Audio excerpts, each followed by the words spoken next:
अस्सलाम वालेकुम। कैसे हो? जैसे कि आप सबको पता है कुछ बंदों का लाइन वर्क नहीं बन रहा, तो आज हम वही सिखाने वाले हैं किस तरह बनेगा। सबसे पहले हमने वर्किंग फ़ोल्डर बना लेना है। तो वर्किंग फ़ोल्डर मैं एक बना लेता हूँ बैच 2 के नाम से, बैच 2 के नाम से। तो सबसे पहले हम फ़ोल्डर इधर से बनाएंगे। वो सिलेक्ट फ़ोल्डर का कह रहा था, बैच 2 के नाम से एक बना लेते हैं। तो हमारा फ़ोल्डर बन गया। फ़ोल्डर हमने सिलेक्ट फ़ोल्डर करने के बाद हमने इसमें बनाना है लोकल सर्वे डेटाबेस, वो भी बैच 2 के नाम से ही हम बना लेते हैं। तो अब डेटाबेस भी बन गया। उसके बाद हम अपने पॉइंट इंपोर्ट करेंगे, सिंपल नेक्स्ट।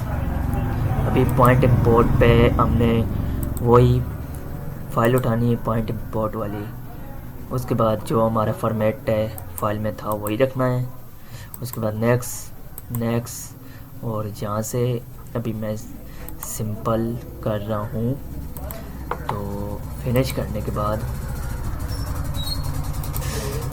बाद आपके पास ये शो। तो उसके बाद हमने पॉइंट इंपोर्ट करने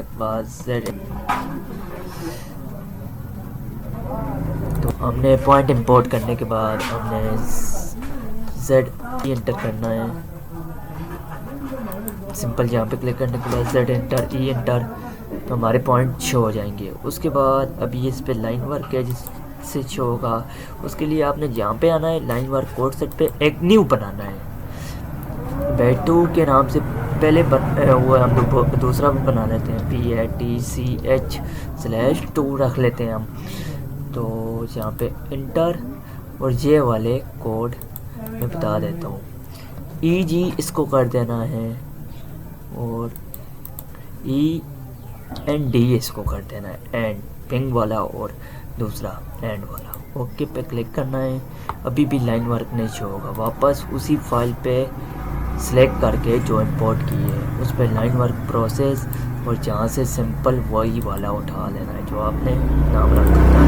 ओके करना है तो हमारा लाइन वर्क सक्सेसफुली हो जाएगा।